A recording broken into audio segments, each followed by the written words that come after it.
sucked, however. By staying out a year, I didn't really want to graduate from college with a class of people all a year younger than me, and I didn't want to have to actually think about what I wanted to do for a year that wasn't the prescribed solution of college. But I also had always wanted to live overseas and do something that wasn't selfish. My junior year of high school, I visited my brother while he was serving with Eastern Mennonite missions in La Ceiba, Honduras. It was a really influential trip for me, as it was the first time that I had come in contact with real poverty. I realized that my place in the world was something to be questioned, analyzed, and as opposed to just assumed. What better time to struggle with the meaning of my existence in a wealthy suburb in one of the wealthiest nations in the world than at the ripe old age of 18 in a foreign country?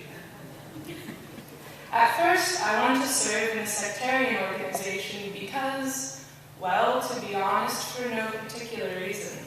I wanted to get away from Doc, from my probable Mennonite college future, and experience service unclouded with religious doctrine.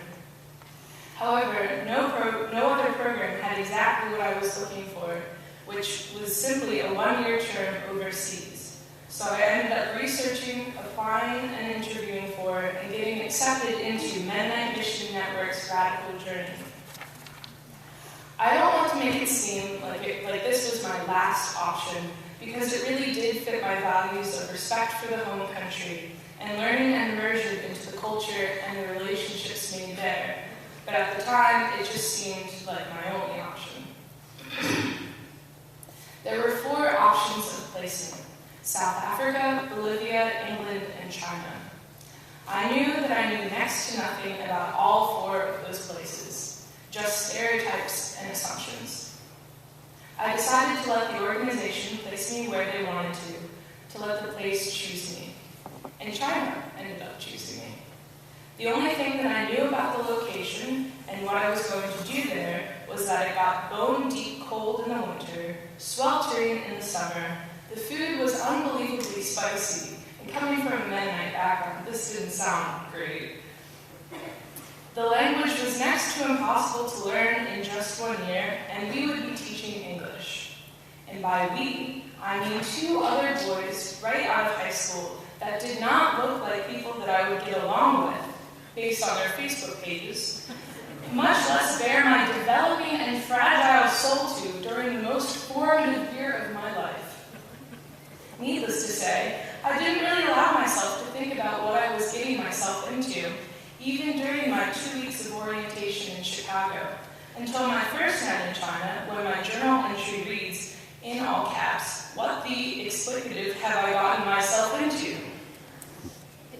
I wouldn't actually know what I got myself into until I got back in July of last year and could look at my experience from a distance.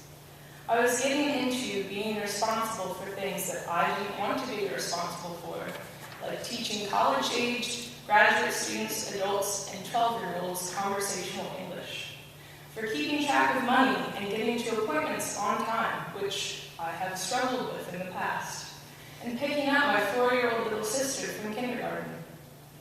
I was getting into some of the most delicious food I have ever tasted, from mouth-numbing, literally, there's a spice that just completely makes your mouth numb. Who knew? Tofu, to garlic-fried eggplant, pine cone fish, and the phenomenon of hot pot, or huo for Chinese students out there, which is a big vat of spicy oil that you cook things in, from quail eggs and noodles and vegetables to cow stomach and chicken kidneys, and dumplings and more rice than I thought existed. I was getting into 2 of the best friends I have ever made, and the only ones that will truly understand what I started out as and who I became over the trip, that I had been able to talk with about everything that I was thinking. And let me tell you, we thought about quite a lot of things. We thought about being 3 of the 10 to 15 white people in the city of 1.5 million, about the Chinese collectivist mindset of family, generosity, respect, and what you really need to live and be happy.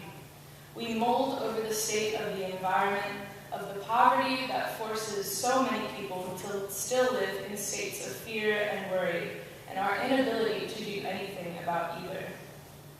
We struggled with being understood by everyone around us, in the realm of simple communication, or in a more nuanced sense of Eastern versus Western culture, or even by the people back home who had no idea what we were experiencing.